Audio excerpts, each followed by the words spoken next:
জীবনে সুখ দুঃখের মেলবন্ধন থাকবেই। মানুষের জীবনে দুঃখের পরে সুখ অবশ্যই আসে। বিশেষত শনিদেবের সাথীতে সর্বশান্ত হওয়া ব্যক্তিদের উপর শেষ পর্যায়ে শনিদেবের আশীর্বাদ অবশ্যই বর্ষিত হয়। এটি তাদের ভবিষ্যৎ জীবনে পথ প্রশস্ত করে। একই সময়ে যখন খারাপ সময় কেটে ভালো সময় আসতে চলেছে বা আপনি ধনী হতে চলেছেন, তখন কিছু শুভ লক্ষণ আগাম দেখা দিতে শুরু করে। এর মধ্যে এই 17টি লক্ষণকে খুবই শুভ বলে মনে করা হয়। আপনিও যদি এই লক্ষণগুলি দেখেন তাহলে বুঝবেন আপনার ভাগ্য খুলতে চলেছে। 1. প্রায়শই হিন্দু বাড়িতে লোকেরা সকালে ঘুম থেকে উঠে প্রথমে ঝাড়ু দেয়, কারণ দেবী লক্ষ্মী পরিষ্কার ঘরে আসেন। ঝাড়ুর সঙ্গে দেবী লক্ষ্মীর গভীর সম্পর্ক রয়েছে। এমন পরিস্থিতিতে আমরা যদি খুব ভোরে বাড়ির বাইরে যাই এবং কাউকে ঝাড় দিতে দেখি তাহলে বুঝবেন দেবী লক্ষ্মী খুব শীঘ্রই আপনার প্রতি সদর হতে চলেছেন। 2. সাধারণত প্রত্যেকের বাড়ির মন্দিরে একটি শঙ্খ থাকবে। শঙ্খকে শুভ বলে মনে করা হয়। এটা হিন্দুদের বিশ্বাস যে দেবী লক্ষ্মী শঙ্খের ধ্বনি খুব পছন্দ করেন। তাই আপনি যদি ব্রহ্ম মুহূর্তে স্বপ্নে শঙ্খধ্বনি শুনতে পান তাহলে বুঝবেন আপনার খারাপ সময় শীঘ্রই শেষ হতে চলেছে। 3.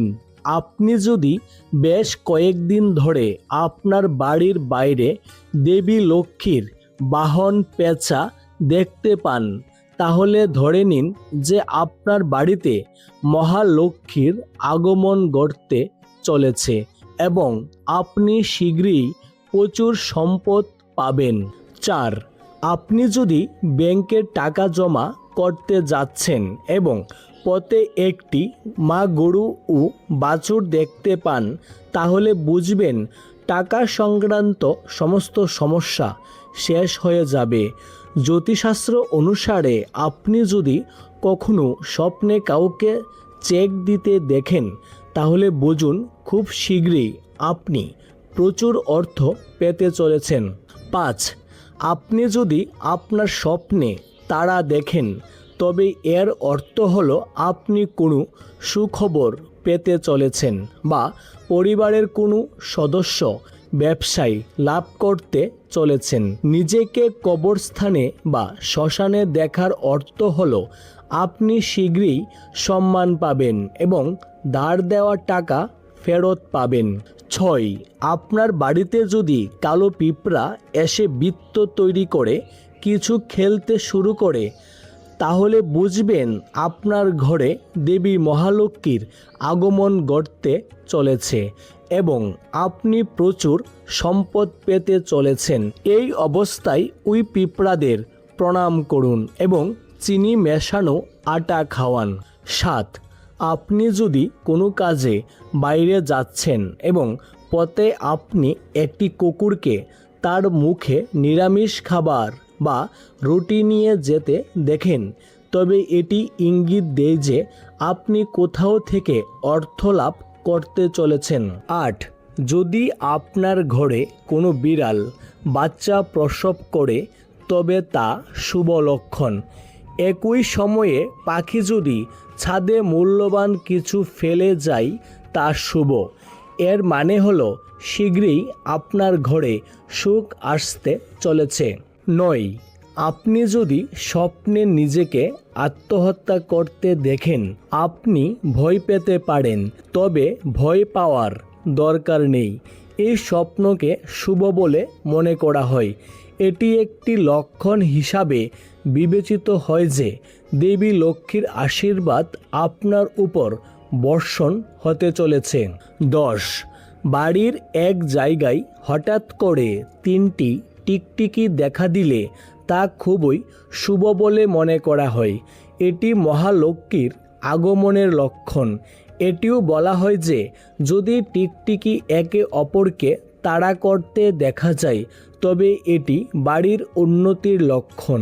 11 শাস্ত্র অনুসারে শরীরের ডান অংশে মুচড়ানো শুভ, বিশেষ করে যদি আপনার ডান গাল এবং বাহুও মোচড় দেয় তবে এটি একটি ভালো লক্ষণ যে আপনি আগামী দিনে ধনী হতে পারেন। সহজ কথায় ঘরে সুখ ও সমৃদ্ধি আসবে। 12 স্বপ্নে সাপ দেখা শুভ বলে মনে করা হয়। এটি একটি লক্ষণ যে আপনি সরকারি ক্ষেত্র থেকে সুবিধা পাবেন। এই স্বপ্নটি সম্পদ এবং সন্তান হওয়ার চিহ্ন হিসাবেও বিবেচিত হয়। 13 যদি কোনো ভিক্ষুক খুব ভোরে আপনার দরজায় আসে তাকে কখনোই খালি হাতে যেতে দেবেন না। এটা বিশ্বাস করা হয় যে এটি করলে ধন সম্পদের দেবী লক্ষ্মী খুব খুশি হন। 14 যদি কোনো পাখি এসে আপনার বাড়িতে বাসা বানায় তবে এটি একটি খুব শুভ লক্ষণ বলে মনে করা হয়। আপনি ধরে নিতে পারেন যে এখন আপনার ঘরে মহালক্ষ্মীর আগমন হতে চলেছে। 15 জ্যোতিষশাস্ত্র অনুসারে এটিও বলা হয় যে আপনি যদি স্বপ্নে কাউকে ম্যাচ বক্স জ্বালাতে দেখেন তবে এর অর্থ হলো আপনি শীঘ্রই অর্থ পাবেন। 16 নারীর বাম হাতের তালু এবং পুরুষের ডান হাতের তালু যদি ক্রমাগত চুলকাতে থাকে তাহলে এটিও অর্থ পাওয়ার একটি ভালো লক্ষণ। 17 স্বপ্নে উট দেখলে বুঝবেন খুব শীঘ্রই কোথাও থেকে টাকা পাবেন। একইভাবে আপনি যদি আপনার স্বপ্নে একটি ডালিম গাছ দেখেন তবে বুঝবেন আপনি আর্থিক লাভ পেতে চলেছেন। উপরের লক্ষণগুলো থেকে আপনি কোন লক্ষণগুলো লক্ষ্য করেছেন আপনার মধ্যে অবশ্যই কমেন্টে জানাবেন। ভিডিওটি দেখার জন্য অসংখ্য ধন্যবাদ। ভালো থাকবেন।